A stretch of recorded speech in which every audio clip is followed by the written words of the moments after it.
এটা আগের ক্লাসে যারা ছিল না শুধুমাত্র তাদের জন্য। এখানে অল্প একটু টপিক করানো হয়েছিল। মানে আমরা আগের ক্লাসগুলাতে আলোচনা করছিলাম গতি ও ঘর্ষণ। আর এখানে স্থিতি ঘর্ষণের সামান্য কিছু আলোচনা করা হবে। তো চলো দেখি। তো আমাদের এই কোশ্চেনে বলছে দেখো, এই 4 কেজি ভরের বস্তুর উপর এক্সটার্নাল ফোর্স দেয়া হয়েছে 2 নিউটন। আর এখানে 2টা ঘর্ষণ গুণাঙ্ক দেওয়া আছে মিউ কে, মিউ এস। আচ্ছা, আমাদের মনে আছে তো যে মিউ কে কখন আসে? যখন বস্তু গতিশীল থাকে। আর মিউ এস স্ট্যাটিক ফ্রিকশন কখন আসে? যখন বস্তু স্থির থাকে অথবা চলার উপক্রম লাভ করে। ঠিক আছে? তো আমাদের এখানে 3টা কোশ্চেন জানতে চাইছে। তলের প্রতিক্রিয়া বলের মান কত? মানে যেটাকে আমরা এন নামে ডাকি, নরমাল বা রিঅ্যাকশন ফোর্স, সেটার মান কত? ঘর্ষণ বলের মান কত? আর হচ্ছে ত্বরণ কত? তো চলো এটা আমরা সলভ করি। তো সর্বপ্রথম আমাদের কি কাজ থাকে? ফ্রি বডি ডায়াগ্রাম আঁকানো, তাই তো? তো চলো আমরা ফ্রি বডি ডায়াগ্রামটা আঁকাই ফেলি। তাহলে দেখো এখানে বস্তুর উপর কি কি ফোর্স আছে। একটা ফোর্স এই দিক থেকে দেয়া হয়েছে যার মান 2 নিউটন। ঠিক আছে? আচ্ছা দেখো, এটা ভূমির সাথে কন্টাক্টে আছে। তাহলে কন্টাক্টের সাথে লম্ব দিক বরাবর কোন ফোর্স ক্রিয়া করে বলো তো? প্রতিক্রিয়া করে, প্রতিক্রিয়া বল। আচ্ছা, যেহেতু বস্তুর গতি সামনে, তাহলে গতির বিপরীত দিকে নিশ্চয়ই আমাদের ফ্রিকশন আসবে। তাহলে এই বরাবর আসবে ফ্রিকশন। ঠিক আছে? আচ্ছা, কোন ফ্রিকশন আসবে? তো যেহেতু গতিটা সামনে, মানে আমি তো জানতে চাইছি ত্বরণ কত। তো সামনের দিকে সে ত্বরণ পাবে, তার মানে সে গতিশীল অবস্থায় আছে। তাহলে এইখানে আসবে আমাদের কাইনেটিক ফ্রিকশন, এফ কে। ঠিক আছে? তাহলে চলো এটা আমরা সলভ করি। তাহলে আমরা ত্বরণ যখন থাকে তখন আমরা নিউটনের সূত্র অ্যাপ্লাই করি। সামেশন অফ এফ সমান ছিল এম এ। আমাদের কনসেপ্ট ছিল ত্বরণের দিকে যে থাকে সে হচ্ছে প্লাস। তাহলে ত্বরণের দিকে কোন ফোর্স আছে? 2। আর ত্বরণের বিপরীতে যেটা থাকে সেটা হলো মাইনাস। তাহলে আমরা লিখে ফেলি +2, ত্বরণের বিপরীতে আছে কাইনেটিক ফ্রিকশন, এফ কে সমান দাঁড়ালো এম এ। ভর দেওয়া ছিল 4, ত্বরণটা আমরা রাখতেছি এ। আচ্ছা, আমি প্রথম 2টা কোশ্চেনের সলিউশনটা কিন্তু করি নাই। মানে এন এর ভ্যালু কত আর ঘর্ষণ বলের মান কত। তো এন এর ভ্যালুটা আমি তোমাকে বের করে দেখাচ্ছি। আমি একটা ফোর্স এখানে দিতে ভুলে গেছি, এমজি। বস্তুর তো একটা ওয়েট আছে, তাই না? তাহলে নিচের দিকে তো আমাদের ওজন বল আছে। আচ্ছা, ভরটা ছিল 4, তাহলে 4g। এইবার দেখো, এই বস্তু কি উপরে নিচে আপ ডাউন করে বলো তো? না, এই বস্তু কিন্তু আপ ডাউন করে না। মানে আমি বলতে চাচ্ছি এই বস্তুটা কিন্তু উপরেও যাচ্ছে না, এই বস্তুটা মাটির ভিতরে ঢুকেও যাচ্ছে না। তাহলে উপরে নিচে এই লাইন বরাবর সে নিশ্চয়ই সাম্যাবস্থা অর্জন করছে। তো সাম্যাবস্থায় অর্জন করলে আমরা কি বলি বলতো? উপরের ফোর্স আর নিচের ফোর্স পরস্পরকে নিউট্রালাইজ করে, সমান করে ফেলে, তাই না? নাহলে তো আর সামনে থাকতো না। যদি মনে করে এমন হতো যে এন বড়, তাহলে তো বস্তু উপরে উঠে যেত। যদি 4g বড় হতো তাহলে তো বস্তু মাটির নিচে ঢুকে যেত। সেটা তো যাচ্ছে না। তাহলে আমরা বলতে পারি এন এর মান আমাদের 4g। ঠিক আছে? একটা অ্যান্সার কিন্তু হয়ে গেছে। প্রতিক্রিয়া বলের মান কত? সেটার মান 4g। আচ্ছা, তাহলে আমরা বসাই দেখো। কাইনেটিক ফ্রিকশনের সূত্র কি ছিল? মিউ কে ইনটু ছিল এন সমান দাঁড়ালো 4a। তাহলে কত আসে দেখি? 2 মাইনাস মিউ কে। তো আমাদের দেখো মিউ কে দেওয়া আছে। মিউ কে কত? 0.2। তো আমরা বসাই দিচ্ছি 0.2। আর এন এর মান আমরা কেবলমাত্র বের করলাম 4g। আচ্ছা, জি এর মান আমি 10 ধরি। তাহলে কত আসে? 4a। তো এখান থেকে আমরা যদি ত্বরণের মানটা বের করি তাহলে আসে 2 মাইনাস 8 ডিভাইডেড বাই 4। তার মানে আসে মাইনাস 6/4। তাহলে কত দাঁড়ালো? মাইনাস 3/2। তাহলে অ্যান্সার কি লিখবে?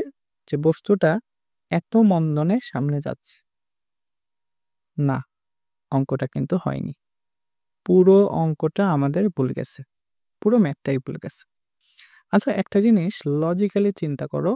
এমন কি কখনো হয় যে আমরা একটা বস্তুকে ২ নিউটন বলে ঠেলতেছি, অথচ দেখতেছি যে বস্তুটা পিছনের দিকে দৌড়াচ্ছে? মানে আমাদের ইকুয়েশন তো সেটাই বলে, তাই না? যে ত্বরণের মান আসছে মাইনাস, মানে মন্দন। তার মানে বস্তুটা আসলে পিছনের দিকে দৌড়াচ্ছে। অথচ আমরা ফোর্স দিছিলাম কিন্তু সামনে। এমনটা কিন্তু কখনো হয় না। বুঝছো? এরকম কিন্তু কখনো হয় না। তার মানে আমাদের অঙ্কে কোথাও ভুল গেছে। কি ভুল? আসলে ভুলটা গেছে যেটা, যে আমরা স্থিতি ঘর্ষণ বল সম্পর্কে আমাদের আইডিয়া নাই। এটাই ভুল গেছে।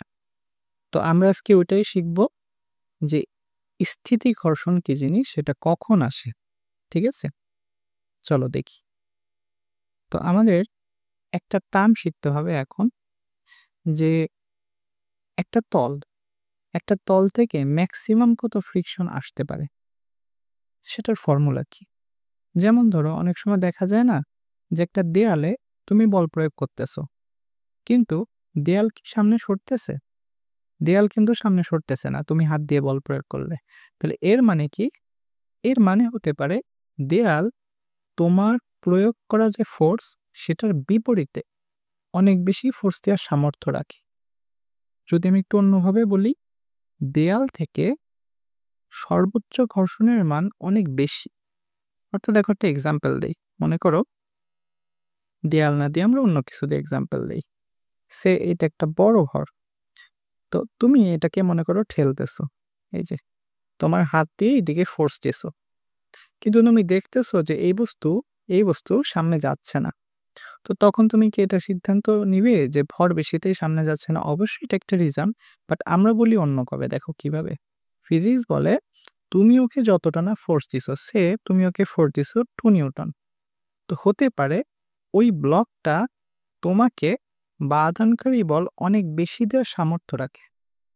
হতে পারে ওই ব্লক থেকে সর্বোচ্চ ১,০০০ নিউটন ফ্রিকশন আসতে পারে, হতে পারে। মানে ধরে নাও এই তলের ম্যাক্সিমাম ফ্রিকশনের মানে ১,০০০। এর মানে কি? এর মানে ও বাধা দিতে পারে ১,০০০ নিউটন বলে। সেইখানে তুমি মাত্র ২ নিউটন ফোর্স দিছো। এজন্যই ব্লকটা সামনে যাচ্ছে না। কথা বুঝতে পারছো? এর মানে যদি তোমাকে ব্লকটাকে ঠেলে সামনে নিতে হয়, তোমাকে অবশ্যই এই ফোর্স থেকে বেশি ফোর্স দিতে হবে। আদারওয়াইজ এই ব্লক কিন্তু কখনো সামনে যাবে না। কথা বোঝা গেছে?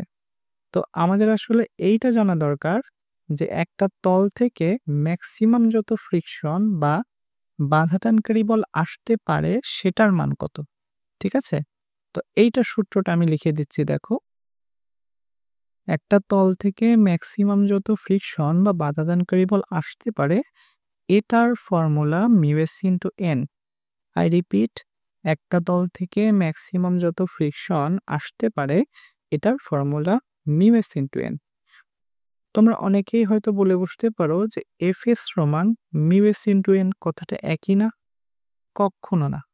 দেখো আমি আগের দিন কিন্তু স্থিতি ঘর্ষণ এবং গতীয় ঘর্ষণের পার্থক্যটা ক্লিয়ার করছিলাম, যে স্ট্যাটিক ফ্রিকশন নির্ণয়ের নির্দিষ্ট কোনো সূত্র নাই। আবারও বলতেছি, স্ট্যাটিক ফ্রিকশন নির্ণয়ের কোনো নির্দিষ্ট সূত্র নাই। কিন্তু একটা তল থেকে ম্যাক্সিমাম যত ফ্রিকশন আসতে পারে সেটার ফর্মুলা এইটা। এইটুকু ক্লিয়ার? তাহলে এখন আমরা দাবি করব ম্যাক্সিমাম ফ্রিকশন থেকে কেউ যদি বেশি বল প্রয়োগ করতে পারে, দেন ব্লক সামনে যাবে। কিন্তু তার থেকে কম বল যদি কেউ প্রয়োগ করে ফেলে, তাহলে ওই বস্তু কিন্তু সামনে যাবে না। যেমনটা তুমি চিন্তা করতে পারো একটা দেয়ালে বল প্রয়োগ করা। একটা দেয়ালে তুমি আমি বল প্রয়োগ করলে কিন্তু দেয়াল সামনে যাচ্ছে না। এর কারণ দেয়াল ক্ষমতা রাখে অনেক বেশি ফ্রিকশন সৃষ্টি করার। বুঝছো? তবে দেখবা যে অনেক সময় ক্রেন দিয়ে যদি জোরে বাড়ি মারো, ধাক্কা মারো, তখন কিন্তু দেয়াল ভেঙে ঠিকই সামনে যাবে। তো এটার রিজন কি? এটার রিজন ছিল ক্রেন দিয়ে ওই ম্যাক্স ফ্রিকশনকে ওভারকাম করা হয়েছে। ফলে দেখা যায় তখন দেয়াল নড়ে চড়ে সামনে চলে যাচ্ছে। বুঝছো কথা? আচ্ছা। তো আমরা আবার ব্যাক করি এই ম্যাথটাতে। আমরা আবারও এই ম্যাথটাতে ব্যাক করি। চলো দেখি এখানে কি ঘটনা ঘটছে। দেখি চলো। তো দেখো আমরা একটা কাজ করি। আমরা কি একটু দেখি যে এই তল থেকে ম্যাক্সিমাম কত ফ্রিকশন আসতে পারে। আমরা সেটা একটু বের করে দেখি। তো আমরা কেবলমাত্র কিন্তু লিখছি যে ম্যাক্স ফ্রিকশন বের করার ফর্মুলা কি? Mu S into N. তো আমাদের মিউ এস এর ভ্যালু কত? 0.5 মানে হাফ। আর এন মানে তো এমজি। তো এম এর মান ছিল 4, আমরা জি ধরতেছি 10। আচ্ছা, এন সমান এনজি এটা তো আর বলার দরকার নেই, তাই না? এন এই যে উপরে, 4জি বল নিচে, পরস্পরকে নিউট্রালাইজ করে, ব্যালেন্স করে। তাহলে আমাদের ভ্যালু কত আসে ম্যাক্স ফ্রিকশনের? 20 নিউটন। দেখো এবার মনে হয় তুমি অ্যান্সারটা পেয়ে গেছো যে কেন আসলে আগের অঙ্কটা ভুল হয়েছিল। দেখো, এই তলের ম্যাক্সিমাম ফ্রিকশন আসতেছে 20, মানে এই স্পর্শতল থেকে সর্বোচ্চ বাধাদানকারী বল আসতে পারে কত? 20। কিন্তু তুমি দিছিলা কত ফোর্স? 2 নিউটন। তাহলে ব্লক সামনে যাবে কিভাবে বলো? এই ব্লক তো এই কারণেই সামনে যায় নাই। বুঝে গেছে ব্যাপারটা? আসলে অ্যান্সার হবে এই ব্লক তো সামনেই যাবে না। কারণ ওকে ওভারকাম করতে, এই বাধাদানকারী বলকে ওভারকাম করতে আমার প্রয়োজন 20 নিউটন থেকেও বেশি বল। কিন্তু দেয়া হইছে তো মাত্র 2 নিউটন। এইজন্য ব্লক সামনে যাবে না। তো দেখো একটা অ্যান্সার আমাদের বের হয়ে গেছে যে এটার ত্বরণ হবে 0। তো ত্বরণ 0 কেন? ব্লক তো সামনেই যাচ্ছে না। তো সামনে না গেলে তার ত্বরণ থাকে কিভাবে? ফলে অ্যান্সার হবে 0। এটুকু মনে হয় ক্লিয়ার হয়ে গেছে। আচ্ছা, এখন সেকেন্ড কোয়েশ্চেন ছিল ঘর্ষণ বলের মানটা কত? আচ্ছা, তো দেখো আগে তুমি এইটা সিদ্ধান্ত নাও যে এই ব্লকটা সামনে যাচ্ছে নাকি যাচ্ছে না। তো এটা তো আমরা সিদ্ধান্ত নিলাম যে না, ব্লক তো সামনে যাচ্ছে না। কারণটা কি? কারণ ম্যাক্সিমাম যে বাধাদানকারী বল সেটার মান বেশি হয়ে গেছে তোমার প্রযুক্ত বল থেকে।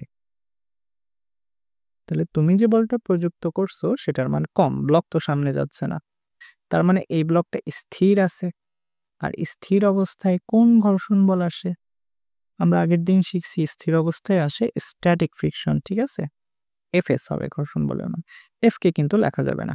তাহলে আমাদের আলটিমেটলি মিউকে দিয়ে আসলে কোনো কাজ নাই।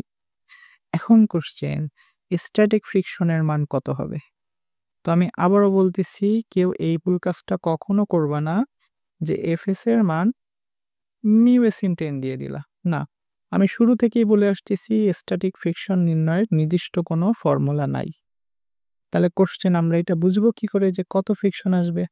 আচ্ছা, একটা কথা বলি, অনেকে আবার এখানে বলে বসে, হ্যাঁ ফ্রিকশনের মান তো বের করছি 20, তাহলে অ্যান্সার তো 20 হবে। না, অ্যান্সার কিন্তু 20 হবে না। আচ্ছা, যদি 20 হয় একটু ইললজিক্যাল কথা হয়ে যায় না? দেখো তো, একটু চিন্তা করো। স একটু চিন্তা করো, তুমি বলতেছো যে ফ্রিকশন নাকি 20 আসবে। তো যদি 20 হতো, তাহলে দেখো ব্যাপারটা এমন হতো যে তুমি বল প্রয়োগ করতেছো এদিকে 2 আর বলতেছো যে স্ট্যাটিক ফ্রিকশনের মান নাকি 20 হবে। তো যদি 20 হয় সে তো একই কথা। তুমি দেখতে পারবা নেট ফোর্স কত? 18, এবং সেটা কোন দিকে? পিছনের দিকে। তাহলে তুমি দেখতে পারবা যে ব্লক পিছনের দিকে দৌড়াচ্ছে। কোনোদিন হয় এটা? আমি সামনে বল প্রয়োগ করলাম আর ব্লকটা নাকি পিছনের দিকে দৌড়াচ্ছে। কারণ নেট ফোর্স তো পিছনের দিকে। এইটা কখনো হতে পারে না। তার মানে আমাদের এই ম্যাথে ফ্রিকশন আসলে 20 নিউটন ক্রিয়া করতেছে না। তো একটু চিন্তা করো তো কত ক্রিয়া করতেছে? মানে এভাবে চিন্তা করতে পারো, কোন একজন লোক ব্লকটাকে দিল 2 নিউটন বল, কিন্তু ব্লক সামনে যাচ্ছে না। তাহলে এই কন্টাক্ট থেকে কতটুকু বাধাদানকারী বল বিপরীত দিকে আসলে এই ব্লকটাকে স্থির রাখা সম্ভব? আই রিপিট, আমি আরেকবার বলি, শোনো। দেখো আরেকবার দেখো। তো ব্যাপারটা এমন যে এই আমার ব্লক, তুমি বল প্রয়োগ করছো 2 নিউটন।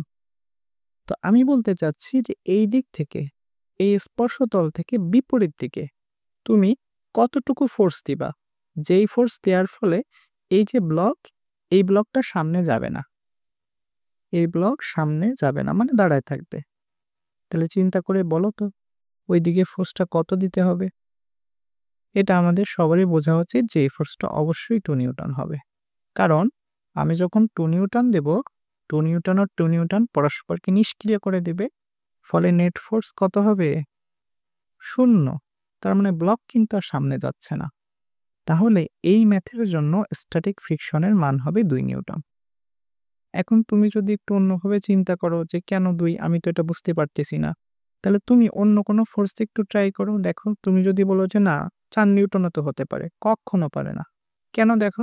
তুমি যদি বলো ৪ হবে, তাহলে এই পাশে তোমার কত থাকে? ২ নিউটন। তাহলে নেট ফোর্স কত হয়ে গেল দেখো তো? নেট ফোর্স এই দিকে হলো ২। তাহলে এটা কি কখনো হয়? বল দিচ্ছি সামনে, ব্লক দৌড়াচ্ছে পিছনে। এইটা তো অবাস্তব। এজন্য অ্যান্সার ২ হবে। তাহলে বলতে পারো প্রত্যেকটা ম্যাথে আমরা এটা কিভাবে বুঝবো? এটার অ্যান্সার হচ্ছে তুমি যদি টের পেয়ে যাও যে এখানে স্ট্যাটিক ফ্রিকশন আছে, তাহলে সেটার মান সবসময় হবে এক্সটার্নাল এই ফোর্সের মানের সমান। মানে অ্যান্সার হবে ২ নিউটন।